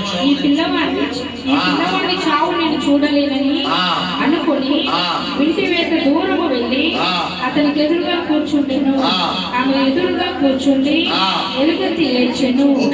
దేవుడు ఆ చిన్నవాడి మొరను వినెను. అప్పుడు దేవుని దూత ఆకాశం నుండి ఆగరును పిలిచి, ఆగరు నీకేమి వచ్చినది? భయపడకుము. ఆ చిన్నవాడు ఉన్న చోట దేవుడు వాడి స్వరము విని ఉన్నాడు. ఆ చిన్నవాడు ఉన్న చోట అంటే కొన్ని సందర్భాల్లో పిల్లల ప్రార్థన కూడా ఎవరు ఆలపిస్తారు? కానీ చాలా మంది ఏం చేస్తారు, పిల్లలకి అలా ప్రార్థన నేర్పరు. నిన్న దినాన మా పాపకి ప్రతిదీ ప్రార్థన పూర్వకంగా నేర్పిస్తాను. ఏం కావాలన్నా ఏసైని అడుగు. ఒక బట్టలు కావాలన్నా, ఒక బొమ్మలు కావాలన్నా, ఏం కావాలన్నా నువ్వు ఏసైని అడుగు, ఏసైని అది చెప్తే నీకు కొంటానంట. అలాగే తనకి ఏది కావాలన్నా ఏసైని అడుగు. ఎందుకంటే పిల్లలకి బాలుడు నడవడం నడిపించిన ఎడలా వాడు పెద్దవాడికి త్రావుతుంటే నువ్వు చిన్నప్పుడు నీ పిల్లలకి ఏం నేర్పాలి? మనం ఇదే నేర్పాలి. వాళ్ళు అడిగినంటే అంటే గురించేయకూడదు. గమనించండి ఏం జరిగిందంటే, నేను మార్నింగ్ బైబిల్ రీడ్ చేస్తుంటే నా దగ్గరికి వచ్చి తనకి హెయిర్ బాగా ఎక్కువైపోయింది. ఆ బాగా ఇబ్బంది పడిపోతుంది, చెమట పట్టేసి ఇదంతా చిరాకు. అలాగే చెప్పి తనకి తీసుకెళ్తాం అంటే సరిపో. నా దగ్గరికి వచ్చి డాడీ నాకు కటింగ్ చేయించినాడంటే నాకు నేను మార్నింగ్ ఒక ప్రేయర్ ఉంది, దానికి వెళ్ళాలి, నాకు టైం కుదరదు, వేరే పనులు ఉన్నాయి. సరే నేను ప్రేయర్కి వెళ్ళాలి కదా, బేగ వచ్చేలాగా నువ్వు ఏసైకి ప్రార్థన చేయి, ఏసైని అడుగు, ఏసై నన్ను తీసుకెళ్ళమని చెప్పు, అప్పుడు నేను తీసుకెళ్తాను అన్నాడు. వెంటనే ఏం చేసి తెలుసా? ప్రార్థన చేసుకుని యేసయ్యా నా దగ్గర వచ్చి మళ్ళీ చెప్తుంది, యేసయ్యా నాకు కనపడాలన్నమాట. మా డాడీని నన్ను కటింగ్ తీసుకెళ్ళమని చెప్పు. నాకు మైండ్ బ్లాక్. కటింగ్ తీసుకెళ్ళమా, ఎక్కడికి వెళ్ళి చేయమన్నాడు? ప్రార్థన గదికి వెళ్ళి చేయమన్నాడు. అక్కడికి వేసేసి వచ్చేసి నా దగ్గరికి వచ్చి, యేసయ్యా మా డాడీని కటింగ్ తీసుకెళ్ళమని చెప్పు అని నా దగ్గరకు వచ్చి చెప్తుంది. నాకు ఎలా ఉంటుంది ఇప్పుడు? అది అడుగుతుందా, రికమెండేషన్ తెచ్చిందా? రికమెండేషన్ మామూలు రికమెండేషన్ అది. వెంటనే బైబిల్ క్లోజ్ చేసి రెడీ అవ్వని రెడీ అవుతాను తీసుకెళ్ళి చెప్పించాను. గమనించండి, ఆ తల్లి పిల్లవాడికి నేర్పుకుంటారు, రే నాన్న మనము ఐగుప్తు నుంచి నన్ను మీ నాన్నగారు బానిసగా తీసుకొచ్చారా, దాసులుగా తీసుకొచ్చారా? ఇదిగో మన యజమానురాలైన శారామ గారు నన్ను మీ నాన్నగారికి ఇచ్చి వివాహం చేశారా? ఆమెకు పిల్లలు లేరురా. నన్ను మీ నాన్నగారు చేసుకున్నాక నువ్వు పుట్టావురా. మీ నాన్నగారికి దేవుడు ఎన్నో వాగ్దానాలు ఇచ్చాడు రా. ఆకాశంలో నక్షత్రాల వల్ల చేస్తాడు, నీ యొక్క నాన్నగారు కడుపు గర్భం నుండి గొప్ప గొప్ప వంశావళి ఇస్తానని దేవుడు మాట్లాడాడు రా అని ఈ మాటలన్నీ ఎవరెవరికి చెప్పుకుంటారు? ఆగరు చిన్నవాడికి చెప్పుకుంటారు. అబ్రహాము కూడా మరి లేక పుట్టినప్పుడు గ్యారంటీ ఇస్సాక్కి ఇస్మాయిల్కి ఎన్ని సంవత్సరాలు తేడా అంటే 14 సంవత్సరాలు. అంటే 14 సంవత్సరాల వరకు ఇస్మాయిల్ ఆల్లాపాలను ఎవరు చూసుంటారు? అబ్రహాం చూసుంటాడా లేదా? గ్యారెంటీ గుండె మీద పడుకోబెట్టుంటాడా? చెప్పాలి, లేక పుట్టాడు. గ్యారెంటీ గుండె మీద పడుకోబెట్టుంటాడు. గ్యారెంటీ అడిగిందల్లా ఇచ్చింటాడు. గ్యారెంటీ అడిగింది ఎందుకంటే అబ్రహాం గొప్ప ఆస్తిపరుడు. అతనికి ఏది కావాలంటే అది ఇచ్చుంటాడు. ఇప్పుడు అలా పడుకున్నప్పుడు గ్యారెంటీ అబ్రహాము ఓ పక్కనేమో హాగరు తండ్రి గురించి, అతని యొక్క పెంపకం గురించి, అతనితో దేవుడు మాట్లాడిన విధానం గురించి గ్యారెంటీ చెప్పుకుంటాడా లేదా? ఇప్పుడు మన పిల్లలు ఉంటారు, వాళ్ళకి మనం ఏది చెప్తే అది తింటారా, అది నచ్చింది తింటారా? చెప్పాలి. మంచి చెట్లైనా ఏం చేయాలి? నువ్వు అని పిలవలసింది తప్పు, నువ్వు అని కూడా మీరు అనాలి. వేరే పదం ఉపయోగించి కూడా సింగర్ వాడకూడదు. నువ్వు గౌరవించాలమ్మా అని పిల్లలు చెబితే వాళ్ళు ఏం చేస్తారు? ఇప్పుడు ఆంటీ అన్నవాళ్ళే ఆంటీ గారు, అంకులు అన్నవారే అంకుల్ గారు అంటారా లేదా? పిల్లలు చెప్పే విధానం. ఇప్పుడు అబ్రహాం కుమారుడు అయిన ఇస్మాయిల్కి హాగరు ఓ పక్క నుంచి, అబ్రహాం ఓ పక్క నుంచి దేవుడు అతనితో అబ్రహాంతో మాట్లాడిన మాటలన్నీ 14 సంవత్సరాలు ఏం చేసి ఉంటాడు? చెప్పుకుంటాడు. బైబిల్లో రాయలేదు అంత మర్మం అన్నమాట. చెప్పే ఉంటాడు. ఒకరోజు చెప్పి అబ్రహాముతో దేవుడు మాట్లాడిన మాటకి పిల్లరా, ఇస్మాయిలు హాగరు జీవితంలో ప్రస్తుతం జరుగుతున్న పరిస్థితికి సంబంధం లేదు. నీ జీవితంలో కూడా దేవుడు మాట్లాడిన మాటకి ప్రస్తుత పరిస్థితికి సంబంధం లేదని బాధపడుతున్నావా? ఏంటి ప్రభా, ఎంతో ఆశీర్వదిస్తానన్నావు కదా, ఎంతో దీవిస్తానన్నావు కదా, నన్ను విస్తరింప చేస్తాను, మరి ఏంటి నాయన నా ప్రస్తుత పరిస్థితిని ఒకవేళ బాధతో బెంగతో దిగులుతో ఈ స్థలానికి వస్తే హాగరుతో మాట్లాడిన దేవుడే నీతో మాట్లాడుతున్నాడు. హల్లెలూయా. హాగరు భయపడద్దురా డాడీ, భయపడద్దు, నేనున్నాను, నేను చూసుకోబోతున్నాను, నీ బిడ్డకి తండ్రిగా నేను ఉండబోతున్నాను. వాడున్న చోటులో వాడు మరణి ఆలకించాడు, నేను తండ్రిగా ఉండబోతున్నాను, నేను చూసుకోబోతున్నానని హాగరుతో మాట్లాడిన దేవుడు. హల్లెలూయా. హాగరుకు ఇచ్చిన వాగ్దానము, ఇస్మాయిల్కి ఇచ్చిన వాగ్దానము అతని గొప్ప సంతానంగా చేస్తాడు. వాగ్దానం నెరవేరుతో లేదో మీకు చూపించి మళ్ళీ వెనక్కి వస్తాను. మొదటి దినవృత్తాంతం తీయండి. మొదటి దినవృత్తాంతాల పత్రిక మొదటి అధ్యాయము చూడండి. ఇస్మాయిల్ సంతానం గురించి మీకు వివరిస్తాను.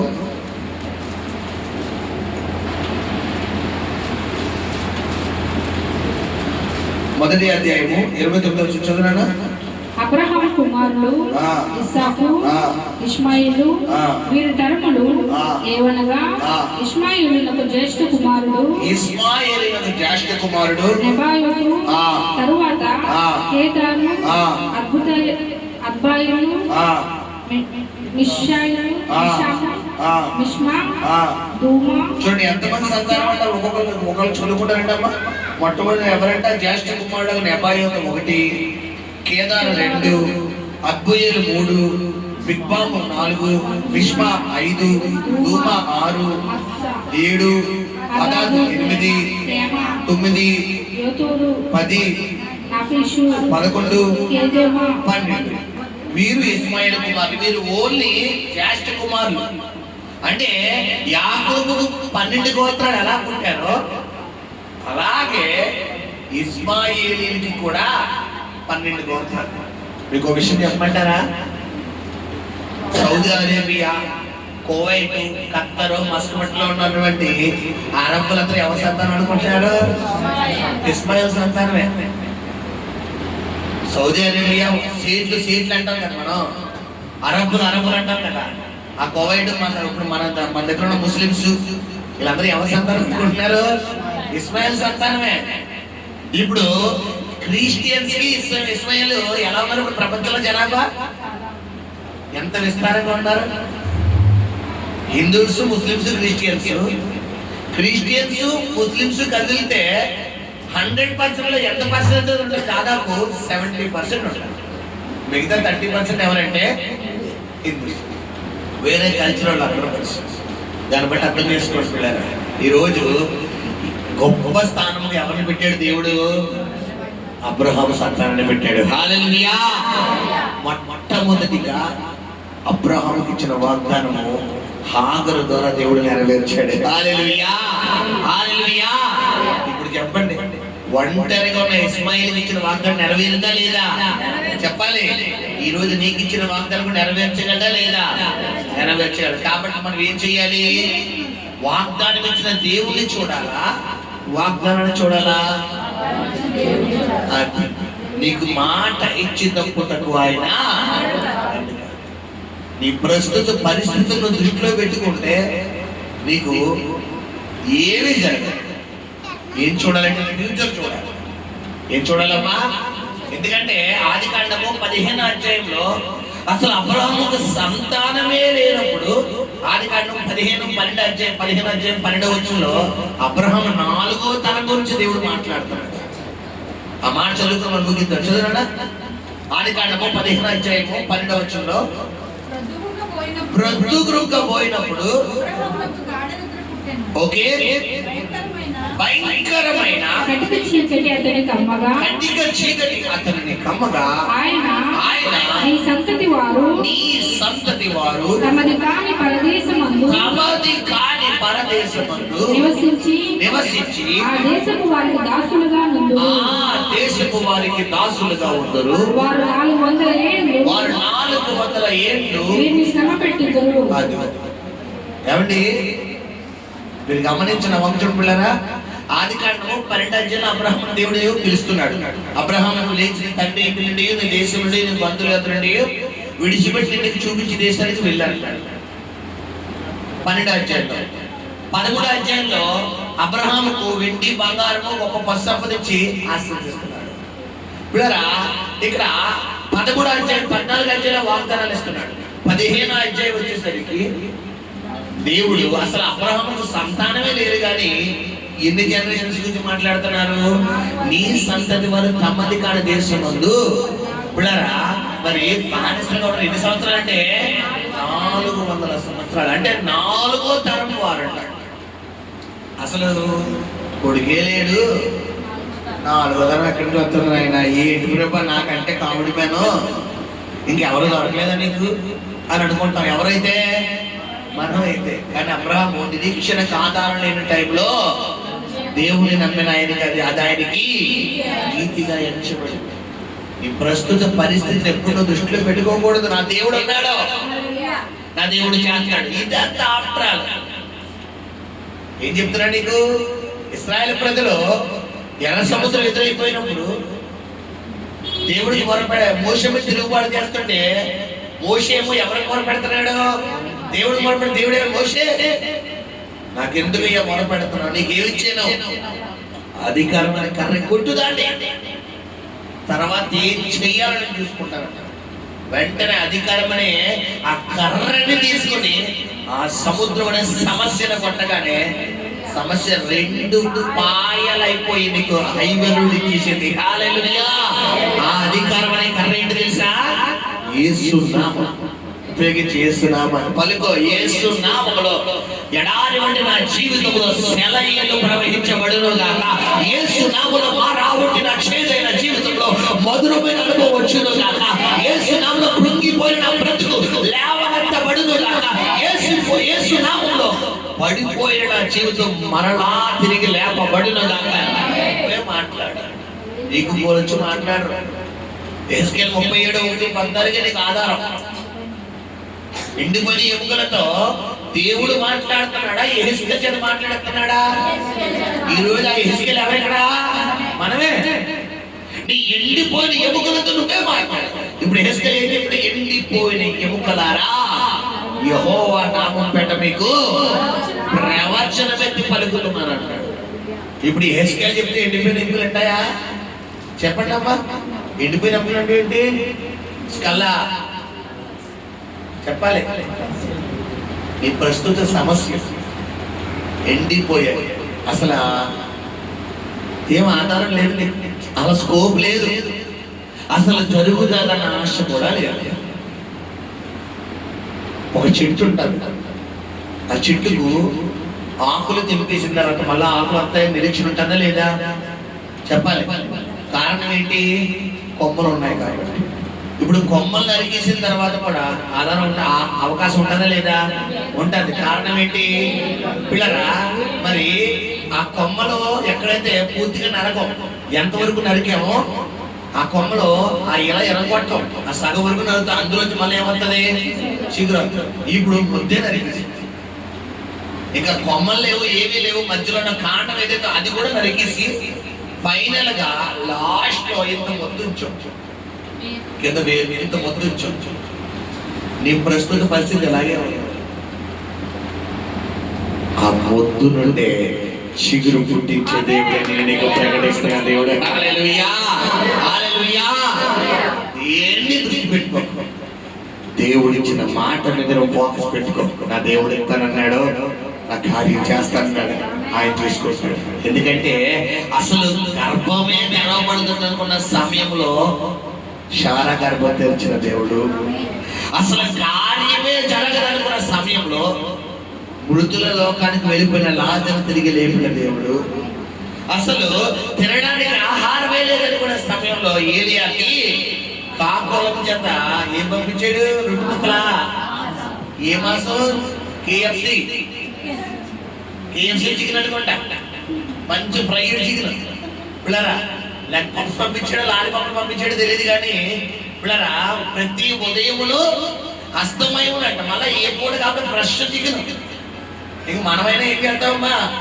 పొద్దున్న తెచ్చుకుని సగం పొద్దున్న తినేసి సగం సాయంత్రం ఎచ్చబెట్టుకుని తింటాం. కానీ ఏలియాకి ఎలా పంపించాడా? ఏం చేస్తాడా? ఏ పూట చికెన్ అస్తమయం అంటే 6 అయ్యేసరికి కాకులు వచ్చి ఏం చేయాలి? చికెన్ ఇచ్చేసి వెళ్ళిపోవాలి. అది నీ దేవుని తక్కువగా అంచనా వేయదు. అరణ్యములో పిల్లగా అద్భుతాలు చేసే దేవుడు. హల్లెలూయా, హల్లెలూయా. ఏదో లేదు, ఏదో పోయిందని బాధపడకూడదు. పిలిచిన దేవుడు నమ్మదగిన వాడు, ఆయన పక్షంగా ఉన్నాడు. హల్లెలూయా, హల్లెలూయా. ఈరోజు మీ ముందు నిలబడిన నేను ఒకప్పుడు అన్ని కోల్పోయిన వ్యక్తి.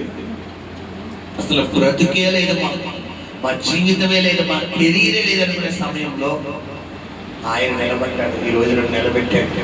నా ద్వారా ఆడబిడ్డల జీవితంలో దేవుడు కార్యాలు జరిగించాడు. ఈరోజు పిల్లరా నా కాళ్ళ మీద నిలబడి నన్ను దేవుడు సేవకుడిగా చేసి అనేకులకు మార్గాన్ని చూపించే వ్యక్తిగా దేవుడు తయారు చేశాడు. హల్లెలూయా. నేను ఆ అనుభవం కూడా వెళ్ళాను కాబట్టి నేను కూడా హాగర్ వంటి అనుభవం. నాది కూడా ఒంటరి ప్రయాణం, ఏడుపు నిట్టూర్పు, ఒకలాంటి బాధ, భయం, గట్టిగా అరవాలి, గట్టిగా కేకలు వేయాలి, మెంటలు ఎక్కిపోయేది. అది తెలుసు. ఫైనాన్షియల్ ప్రెజర్ అంటే ఏంటో తెలుసు.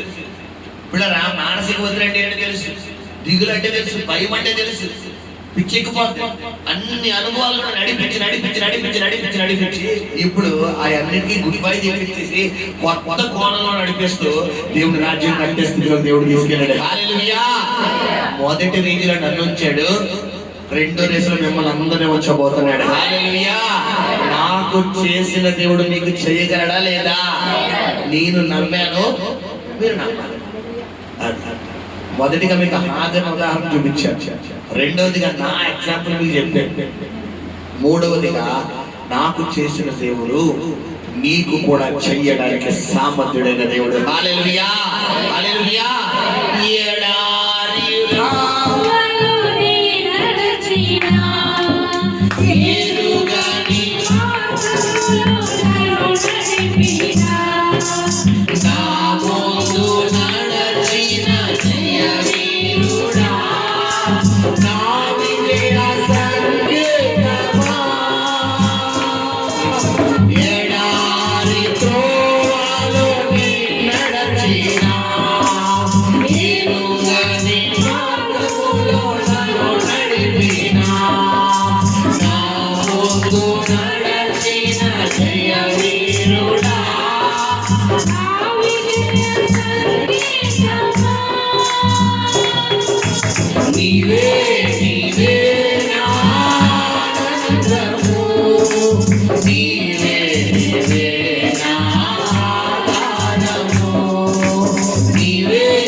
సెలయేలు ప్రవహించేది.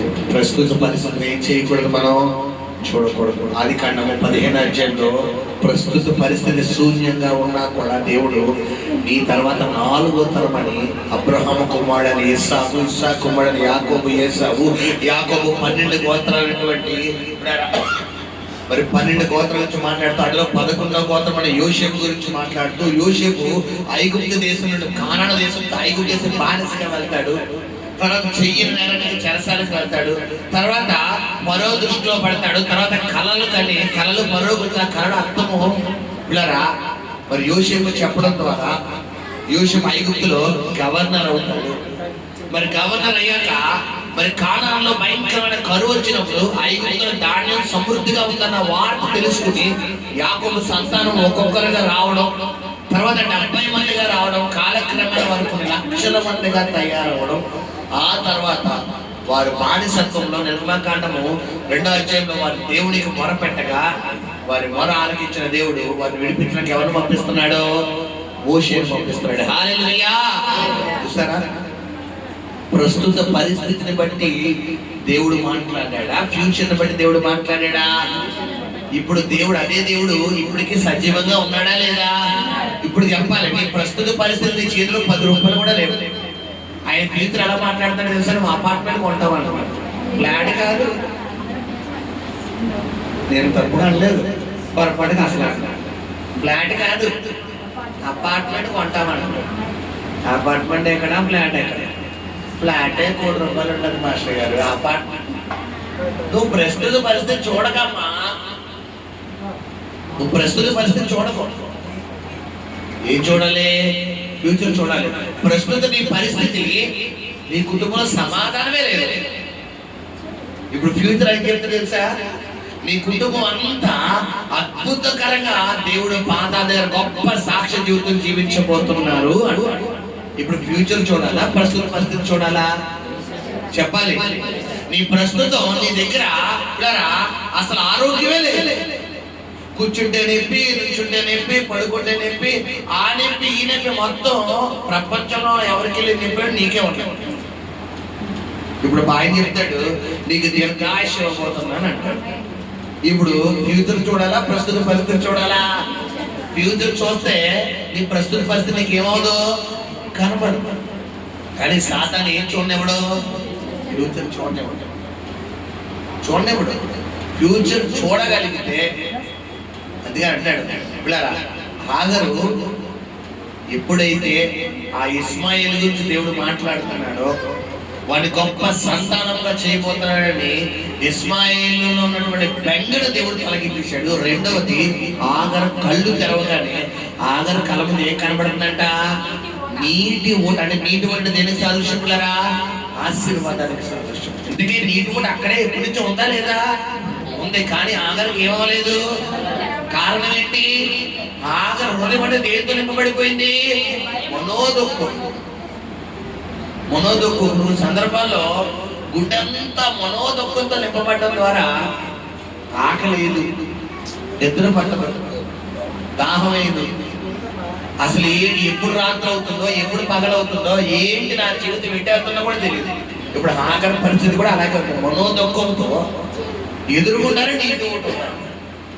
ఆమె ఎదుర్కొంటానే ఆ మాట చదువుకుని ముగిస్తే ఆ మాట చదువురా ఆదికాండం 21 అక్కడ మరియు దేవుడు ఆమె కన్నులు తెరిచినందున ఆమె నీళ్ళ ఊట చూచి, అదిగో నీళ్ళ ఊట చూచి వెళ్ళి ఆ తిత్తిని నీళ్ళతో నింపి చిన్నవానికి త్రాగనిచ్చెను. ఇందుకే నీళ్ళ ఊట ఎక్కడుంది, అక్కడే ఉంది. కానీ ఈమె కన్నులు సాతాను గారు ఏం చేశాడు, మూసాడు. కొన్ని సాతాను మూసేస్తాడు. ఎందుకు వచ్చింది జీవితం, చచ్చిపో, ఎంత బతుకు బతికేందుకు, ఏమన్నా అయిపో, అది దూకే ఇది దూకే, అది వేసుకో ఇది వేసుకో, అలా అయిపో ఇలా అయిపో, ఎందుకు వచ్చింది జీవితం. పక్కనే జోరీగా తెలుసా మీకు, కందిరీగా, అది అది ఎక్కడ దూరేస్తాడు. కానీ దూరదు. మన సెలుకున్న రంధ్రం ఎంత ఉంటది, ఎంత ఉంటది, అది ఎంత ఉంటది, కందిరీగా తాటికి ఎంత ఉంటది, అది ఎక్కడ దూరేస్తుంది. ఇప్పుడు మనకి ఎలా ఉంటదంటే అది ఎక్కడ వచ్చేది, 2 చెవులు మూసేసుకుంటాం. అది అంత ఎంతేగా ఏగా దూరిపోవడానికి. కందిరీగా ఎంత ఉంటుంది, దాని తలకాయ ఎంత ఉంటుంది. మన భయం అంటే ఈ పరిస్థితి, అయిపోయి ఏమైపోతాను అన్నావా, అయిపోయింది సినిమా. భయపడకూడదు. భయం అనేది సాతాను గారి దగ్గర ఉన్న పెద్ద వెపన్. ఆ వెపన్ కనుక నువ్వు ఆహ్వానించావా, నీ జీవితం నీ చాప్టర్ క్లోజ్. ఇప్పుడు హాగరు కనులు దేవుడు తెలుస్తున్నాడు. కనులు తెరవగానే పిల్లరా ఆశీర్వాదం అనే ఓట. అంటే అప్పుడు దాకా హాగరు కనులు ఏమైపోయినంట, ముయ్యబడిపోయింది. కారణం ఏంటి, మనోదుఃఖం. అంటే ఎవరి సహాయం కొరకు ఆగరు ఎదురు వస్తుంది అప్పుడు దాకా. అంటే అబ్రహాము, అంటే అబ్రహాం ఉంటేనే ఆగరు జీవితము, ఆగరు కొడుకు జీవితం ఉంటుంది. అబ్రహాము కనుక తన జీవితం లేకపోతే ఏమా, ఒక మనిషి తప్పుకుంటే జీవితం అయిపోతుందా చెప్పాలి. ఒక వ్యక్తి నీ జీవితంలో తప్పుకుంటే జీవితం అయిపోతుంటే అది నీ ఆలోచన కాదు. నిన్ను పిలిచిన దేవుడు నమ్మదగిన వాడు, ఆయన కథనికి తోడుగా ఉంటానన్నాడు. హల్లెలూయా. ఎవరు విడిచిపెట్టినా, నీ తల్లి విడిచిపెట్టినా, తండ్రి విడిచిపెట్టినా, నీ భర్త విడిచిపెట్టినా, నీ కుటుంబ సభ్యులు విడిచిపెట్టినా, నీకు చాలా చూసి చెప్తున్నాడు పిల్లరా, ఆయన నీ పక్షంగా ఉన్నాడు. హల్లెలూయా. ఒకనొక సభ్యులు యెహోషువ మొదలైతే మనం చూసుకుంటే మోషే చనిపోయిన తర్వాత పిల్లరా యెహోషువ కూడా ఎలాగే భయపడుతున్నాడు. ఈ ఇశ్రాయేలు ప్రజలు ఎలా నడిపించాలయ్యా, ఈ యోర్దాను దగ్గర తీసుకొచ్చి వదిలేసావని దేవుడికి ప్రార్థన చేస్తే యెహోషువతో దేవుడు ఏమన్నాడంటే, యెహోషువ మోషే చనిపోవచ్చేమో కానీ మోషేని పిలిచిన దేవుడు బతికే ఉన్నాడయ్యా, నేనున్నాను కదా, నేను చూసుకుంటాను, నేను నాయకుడిగా చేయబోతున్నాను అన్నాడు. హల్లెలూయా. గమనించండి, కొన్ని సందర్భాల్లో కొంతమంది వ్యక్తులు మనతో కడ వరకు ఉండవు. ఎంతవరకు ఉంచడం దేవుడి చిత్తమో అంతవరకు ఉంచి తర్వాత తీసుకెళ్ళిపోతారు. ఉదాహరణ మాట చెప్పి ముగిస్తాను. మనం ట్రైన్ ఎక్కుతాం, ఇక్కడి నుంచి విజయవాడ, వైజాగ్, హైదరాబాద్ వెళ్ళాలి. ట్రైన్ ఎక్కిన తర్వాత మన ముందు మన పక్కన ఎవరో కూర్చుంటారు. రిజర్వేషన్ చేయించుకున్నా లేదంటే జనరల్ బోగీలు ఎక్కినా ఏ బోగీలు ఎక్కినా కూడా మన పక్కన ఎవరో కూర్చుంటారు. ఒకవేళ లేడీస్ జెంట్స్ అంటే కొంతమంది మాటలు కలుపుతారు. హాయ్ అండి, ఎక్కడ వేస్తున్నారు, ఏం పేరు, ఏ ఊరు అని. అంతమంది మాట మధ్య కుదిరింది అనుకోండి, పిల్లరా ఫోన్ నెంబర్ తీసుకుంటాం, లేదనుకుంటే అక్కడతో ముగించారు. ఇప్పుడు పరిచయం కుదిరింది కదా అని చెప్పి మన ఊర్లో దిగడం మానేసి ఆల్తపడి వెళ్ళిపోతామా? చెప్పాలి. మన స్టేజ్ లో వచ్చిన మరుక్షణం ఏం చేస్తాం? సరే ఉంటానండి అని చెప్పి మన బ్యాగ్ తీసుకుని మన ప్లాట్ఫామ్ దిగిపోతాం. ఇది కూడా అంతే. జీవిత ప్రయాణంలో దేవుడు నీతో ఎంతవరకు ఎవరిని ఎక్కడి దాకా ఉంచడం దాని చిత్తమో అంతవరకు ఉంచుతాడు, తర్వాత ఆయన తీసుకెళ్ళిపోతాడు. ఇప్పుడు ట్రైన్ మీద నమ్మకం పెట్టుకోవాలా, ప్యాసింజర్ మీద నమ్మకం పెట్టుకోవాలా? చెప్పాలి. ట్రైనే నేను గమ్యాన్ని చేర్చేది ఆయనే, ఆ ట్రైన్ నడిపేది ఆయనే, నీ జీవితాన్ని ముందు నడిపించేది ఆయనే. ఆయన చూసుకుంటాడు ఏ ప్యాసింజర్ నీతో ఎక్కడ కూడా ఆయన చెప్తావు. తర్వాత బస్సు ఎక్కితే మళ్ళా బస్సు పక్కన ఎవడో కూర్చుంటాడు, మళ్ళా ఒక గంట సేపు బస్సు ప్రయాణం చేస్తాం, 2 గంటల సేపు చేస్తాం, మళ్ళా ఇంకో కొత్త ప్యాసింజర్ అవుతాడు. హాయ్ అండి, పలానా దగ్గర, అవునండి, ఇక్కడండి పలానా ఊరండి, అవునా, సరే అయితే మళ్ళా నీ ఇల్లు వచ్చాక ఇందాకైతే స్టేషన్ వచ్చేది దిగు, ఇప్పుడైతే నీ ఇల్లు వచ్చేది దిగు. ఇప్పుడు రండి మా ఇంటికి రండి, మా ఇంట్లోకి రండి అంటావా? చెప్పాలి. ఎవరు ఎక్కడ దాకా ఉండడం అక్కడే. గమనించండి, ఎవరో లేరు ఏదో లేదని మనం ఏమవకూడదు పిల్లరా. పిలిచిన దేవుడు ఆయన. ఇక్కడ హాగరు మైండ్ లో ఉన్న నెగిటివ్ థాట్ దేవుడు ఏం చేశాడు? తీసేశాడు. ముందు నీ మైండ్ లో నెగిటివ్ థాట్ తీసే మనుషులు లేరు, నన్ను ప్రేమించేవారు లేరు, నాకు సాయం చేసేవాళ్ళు లేరు, నాకు కాళ్ళు లేరు, నాకు ఏం లేరు అన్న ఆలోచన ఏదో ఉన్నంత వరకు నీకు ఎవరు సహాయం కనబడదో, దేవుడు తోడుగా ఉన్నా కూడా నీకు కనబడదు. కొన్ని సందర్భాల్లో ఆయన ఎంటర్ అవుదామన్న ఉద్దేశంతోనే ఈ చెత్త కొట్టిన ఏం చేద్దాం తెలుసా, ఆయన పక్క సైడ్ చేస్తాడు. యోసేపుకి దేవుడు ఇచ్చిన వాగ్దానం నెరవేర్చాలి అంటే యోసేపుకు ఎవరు తోడై ఉండాలి? ఎందుకంటే యోసేపుకి ఇచ్చిన వాగ్దానం మామూలు వాగ్దానమా? ఏంటో యోసేపుకి ఇచ్చిన వాగ్దానం? ఐగుప్తులో ఒక కార్పొరేటర్ చేస్తాడా? ఏమ్మా ఒక ఎమ్మెల్యే చేస్తాడా? చెప్పాలి. ఒక ఎంపీ గారిని చేస్తాడా? ఐగుప్తులు ఏ రేంజ్ లో తీసుకెళ్తాడు దేవుడు? గవర్నర్ అంటే ఫరో తర్వాత ఫరో అంటాడు, అంటే ఐగుప్తు దేశం అంతటి ఏలే రాజుగా చేస్తున్నాడు. ఇప్పుడు అంత రాజుగా చెయ్యాలంటే ఈ రాత్రి తీసుకెళ్లి తెల్లలో తీసేస్తాడా? ఈ లెక్కన ఐగుప్తుని ఏలే రాజు అవ్వాలంటే ఎన్ని సంవత్సరాలు యోసేపు ఐగుప్తులో ఉండాలి? ఓ 10 సంవత్సరాలన్నా ఉండాలి మినిమము. 17వ సంవత్సరాలు ఇంట్లోంచి బయటికి వెళ్ళిపోయాడు. 30వ సంవత్సరాలు ఐగుప్తులో రాజు అయ్యాడు. 13 సంవత్సరాలు ఐగుప్తుని మనోడు ఉండి, ఆ తర్వాత 13 సంవత్సరాలు అయిపోయిన 30వ సంవత్సరాలు ఐగుప్తులో దేవుడు ఏం చేశాడు? యోసేపుని రాజుగా చేశాడు. హల్లెలూయా. ఈ ప్రస్తుత పరిస్థితిలో నేను ఒంటరి ప్రయాణం గుండా, ఒంటరి అనుభవం గుండా నేను నడిపించగల కారణం ఏంటంటే ఆయన నీకు సపోర్ట్ గా ఉంటుంది. యోసేపు ఏం చేశాడంటే ఎప్పుడు తను ఏమనుకోలేదంటే నేను ఒంటరి అనుకోలేదు. మనకు ఆదికాండం 39వ అధ్యాయం చదివితే కనుక యోసేపు అన్నదమ్ముల చేత తృణీకరించబడినప్పుడు దేవుడు అతనికి తోడై, చెరసాల్లో వేయబడినప్పుడు, పిల్లరా గొయ్యిలో తోయబడినప్పుడు, చెయ్యిన నేరం మీద పడినప్పుడు మరి యోసేపుకి తోడైన దేవునికి తోడైనలా? చెప్పాలి. ఇప్పుడు యోసేపుని కనుక వాళ్ళ తల్లిదండ్రుల దగ్గర అన్నదమ్ముల దగ్గర పెట్టి, ఒరే యోసేపు పిల్లరా నేను ఐగుప్తులు గవర్నర్గా చేస్తానని కళ ఇచ్చాను కదా, కాబట్టి నువ్వు ఐగుప్తుకి వెళ్ళిపో, మీ అమ్మ నాన్న వదిలేసి మీ అన్నదమ్ములు వదిలేసి ఆ 17 సంవత్సరాల వయసులో నువ్వు ఐగుప్తుకి వెళ్ళిపోయి అక్కడ 13 సంవత్సరాలు ఉండరా, 30వ సంవత్సరాలు రాజు చేస్తానంటే యోసేపు ప్లేస్ ఉంటారు. ఎవరైనా వెళ్తారమ్మా? చెప్పాలి. వెళ్తారా? ఇప్పుడు యోసేపుని దేవుడు ఆశీర్వదించడానికి అన్నదమ్ముల చేత తృణీకరింప చేశాడా?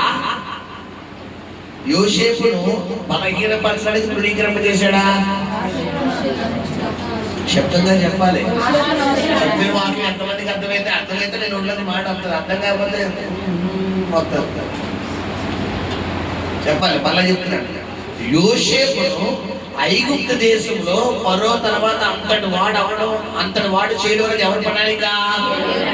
ఇప్పుడు అంత స్థాయికి యోసేపుని దేవుడు చేస్తానని చెప్పి దేవుడు డైరెక్ట్ గా మాట్లాడా, కళ ద్వారా మాట్లాడా? మరి కళ ద్వారా మాట్లాడినప్పుడు కళ గురించి దేవుడు ఎవరిని ఎవరితో ఎవరికి చెప్పడానికి దేవుడు ప్రేరేపించాడు? యోసేపును అన్నదమ్ములకు చెప్పడానికి ప్రేరేపించాడు. అన్నదమ్ములకు చెప్పగానే ఫరో హృదయాన్ని కట్టిపరచువాడు నేనే, దయతో నింపువాడు నేనే అంటాడు. ఇప్పుడు అన్నదమ్ములు చెప్పగానే ఒరే అవునా, మన ఫ్యామిలీలో ఒకడు రాజు అవ్వబోతాడా, మన ఫ్యామిలీలో ఒకడు పై స్థాయిలోకి వెళ్ళిపోతాడా అని దయతో నింపువాడు ఆయనే. ఈ వ్యక్తి ఈడు రాజు అవుతాడా, ఈడు మొహం అని ఆ హృదయాన్ని పెట్టేది కూడా ఆయన. కఠిన పరిచయం అంటే అదే. అలా కఠిన పరచగలిగితేనే ఫర్దర్ గా యమనములందరూ ఒకటైపోయి యోసేపు ఎదురు తోయగలుగుతారు, గోతులో తోయగలుగుతారు. ఇప్పుడు యోసేపును గోతులో తోయగలిగితేనే మిద్యానీయులు వచ్చి యోసేపును తీసుకెళ్లి ఇస్మాయిలీలకి అమ్మగలుగుతారు. ఇస్మాయిలీలకు కొనుక్కోగలిగితేనే ఇస్మాయిల్ ఎక్కడ తీసుకెళ్ళగలరు, ఐగుప్తుని తీసుకెళ్ళగలరు. ఇప్పుడు యోసేపు డైరెక్ట్ గా వెళ్ళి ఐగుప్తులో పోతిఫర్ ఇంట్లో వెళ్ళిపోతారంటే పోతిఫర్ చేర్చుకుంటాడా? ఎందుకంటే మధ్యలో ట్రాన్సాక్షన్స్ ఉండాలి. ట్రైన్ ఎక్కిన తర్వాత టికెట్ లేకపోతే నేను వెళ్ళి కూర్చుంటానంటే కుదరదు. టీసీ మాస్టర్ వచ్చి 1000 రూపాయలు పెనాల్టీ అంటాడు. ఇప్పుడు నువ్వు టికెట్ లేకపోయినా నువ్వు కూర్చోవాలి అంటే నీకు ఎవరు పర్మిషన్ ఉండాలి? అక్కడ టీసీ పర్మిషన్ ఉండాలి. ఆ టికెట్ కలెక్టర్ ఎవరైతే ఉన్నారో ఆ టీసీ వచ్చి ఆ బాబు కూర్చో పర్వాలేదు, ఆ 100 రూపాయలు ఇచ్చి పర్వాలేదు నేను చూసుకుంటానని అన్నాడు అనుకో, ఇప్పుడు ఎలా కూర్చుంటావు? చాలా ఎగరేసి కూర్చుంటావు. ఇప్పుడు టీసీ వస్తున్న టికెట్ లేదు, అదే బోగిలో గంటలు గంటసేపు ఎక్కడ ఉంటాం మనం? బాత్రూంలో కూర్చుంటే ఎంతసేపు ఉండగలం? బాత్రూంలో మామూలు బాత్రూంలోనే అరగంట 10 నిమిషాలు ఉండలేదు. ఇప్పుడు అందులో రైల్వే స్టేషన్లో మామూలుగా ఉంటుందా? ఆ ట్రైన్లో దానికి బదులు ట్రైన్ దింపడం పెడతా. ఇప్పుడు యోసేపు జీవితం కూడా అలాగే గమనించండి. దేవుడు గోతులో తోసాడు, దేవుడే తోయించాడు. లేకపోతే యోసేపు ఎక్కడికి వెళ్ళడు? ఐగుప్తుకి వెళ్ళడు. ఈ రోజు నేను మనుషులందరూ తృణీకరించాడు నువ్వు అనుకుంటున్నావు, కాదు కాదు. ఆ మనుషులందరూ నిన్ను తృణీకరింపడేట్లు చేస్తుంది ఎవరు? దేవుడు. కారణం ఏంటంటే నేను చెప్పాను కదా, పాజిటివ్స్ ఎంత, నెగిటివ్స్ ఎంత, ఒరిజినల్స్ ఎంత, డూప్లికేట్ ఎంత. ఒరిజినల్స్ అంతా బయటికి లాగేస్తాడు. అప్పుడు దాకా మా వాళ్ళు మొత్తం పైన తీసుకుంటాం. ఇప్పుడు ఏం చేస్తున్నాయినా మీ వల్ల ఎలా కూర్చో అని చెప్పి ఒక జల్లిడు అడతాడు. జల్లిడి పెట్టి నువ్వు ఎవరెవరికైతే డబ్బులు ఇస్తున్నావో ఆ డబ్బులు కూడా ఆపేస్తాడు. ఎవరెవరికైతే సాయం చేస్తావో ఆ సాయం ఆపేస్తాడు. ఎవరెవరికైతే పొగుడుతున్నావో ఆ పొగటం ఆపేస్తాడు. మొత్తం ఆపేసిన తర్వాత డబ్బులు ఎవరిలో నీరు నాకెందుకు, సాయం చేయలేదు నీరు నాకెందుకు, పొగుడుతలేదు నీరు నాకెందుకు అని చెప్పి అందరూ ఈ ఏమంటారు, ఈ వడకెట్టి అని ఏమంటారు కదా, జల్లీలో పైకి తేలిపోతాం. కింద ఒకరిద్దరు చూసారా, డబ్బులు ఇచ్చినా లేకపోయినా, సాయం చేసినా లేకపోయినా, ఆదుకున్నా లేకపోయినా ఇతను నాకు కావాలనుకునే వాళ్ళు చేతి వేళ్ళలో ఉంటారు. ఒకరిద్దరు ముగ్గురు. ఆ ఒకరిద్దరు ముగ్గురులో అప్పుడు తెలుస్తుంది. వీళ్ళందరూ ఫిల్టర్ అయిపోయిన వాళ్ళందరినీ ఇలా చూసి ఈ మధ్య చూసి అయ్యో బాబోయ్, ఇన్ని రోజులు ఎంతమంది కోసం నేను దేవుడికి ఇచ్చిన సమయాన్ని నిరాశ వ్యక్తం చేసుకున్నానా, ఇప్పుడు తెలిసి వచ్చింది నా బుద్ధి తక్కువైంది అని ఈ మధ్య అంతా తీసుకెళ్ళి కోనట్లో పడతాం. ఈ మిగిలిన వాళ్ళు పక్కన పెట్టుకుని అప్పుడు స్తోత్రం చెల్లింతును, స్తుతి స్తోత్రం చెల్లింతును, యేసునాథుని వేలులు తలచి స్తోత్రం చెల్లింతును, స్తుతి స్తోత్రం చెల్లింతును, పాడేదా హల్లెలూయా, సదా పాడేదా హల్లెలూయా, పాడేదా హల్లెలూయా, సదా పాడేదా హల్లెలూయా, సదా యేసుకు హల్లెలూయా, మన యేసుకు హల్లెలూయా, హల్లెలూయా. అది అప్పుడు ఇది ప్రారంభంలో వస్తుందా స్తోత్రం? చెప్పండి. వచ్చాను మీ గుండెల మీద మీ కుడి చేతులు వేసుకుని అడిగి పైకి చెప్పండి. ప్రారంభంలో వచ్చేస్తుందమ్మా పాస్టర్ గారు, మాకు అందరూ వచ్చేద్దండి ప్రాణం అంటారా? అనుభవం అనేది మనకి లెసన్ నేర్పుతుంది. ఇప్పుడు హాగరు జీవితంలో కూడా అనుభవానికి కూడా దేవుడు నడిపిన గల కారణం ఏంటంటే, ఐగుప్తులో పిల్లరా నేను చిన్న మాట చెప్పి ముగిస్తాను. అబ్రహాముతో ఉన్నప్పుడే దేవుడు ఎవరిని దర్శించుండాలి? దర్శించాడా? కారణం ఏంటి? ఎవరికి తెలియాలి? తెలియాలి. నీకు మంచి నీటి మీద ఎప్పుడు తెలుస్తుంది? మంచి ఎండలో ఎవరైనా ఒక నీళ్ళు ఎత్తాడు. ఇప్పుడు ఫ్రిడ్జ్లో నీళ్ళు ఉన్నాయి, దాహం ఏంటి పక్కనే గ్లాస్తో మామూలు నీళ్ళు ఉన్నాయి, ఫ్రిడ్జ్లో నీళ్ళు ఉన్నాయి. ఏ నీళ్ళు తాగేస్తాం? ఫ్రిడ్జ్లో నీళ్ళు తాగుతాం. ఇప్పుడు మంచి ఎండ, ఫ్రిడ్జ్ లేదు, కొండ కూడా లేదు, గ్లాసులో కొన్ని నీళ్ళు ఉన్నాయి. ఇప్పుడు ఆ నీళ్ళు ఎలా తాగుతాం అంటే అమృతంలో తాగేస్తాం. కారణం ఏంటి? ఇందాక నాకు నీళ్ళు వద్దు, నాకు నీళ్ళు అబ్బే, నాకేం కావాలి? ఫ్రిడ్జ్ మళ్ళీ మినరల్ కిన్లే కావాలి, మినరల్ వాటర్ కావాలంట, ఫ్రిడ్జ్ నీళ్ళే తాగుతాం అంట. ఇప్పుడు నీళ్ళే లేవు, మంచి ఎండ, ఆ నీళ్ళు తాగకపోతే చచ్చిపోతానేమో అనుకోండి. ఇప్పుడు అబ్బాయి ఎవరన్నా గుక్కడి నీళ్ళు ఎత్తే బాగుంది, గుక్కడి నీళ్ళు కరెక్ట్గా ఎక్కడో కనబడదు ఒక చిన్న గ్లాసు, ఆ గ్లాసులో సగం నీళ్ళు, వాటిలో ఒకేసారి ఏం తీసుకుంటామంటే కొంచెం కొంచెం అలా నోరు తెలుపుకుని ఆటలో పిల్లలు తెలుపుకుని అమ్మాయి అప్పుడు వానికి స్తోత్రం అట్లాది వందనాలు ఆయన ఈ టీ గ్లాసులో సగం నీళ్ళు ఇచ్చి ఉపయోగపడతాం. అదే ఉత్తప్పుడు ఆ టీ గ్లాస్ తగ్గితే విలువ తెలుస్తుందా?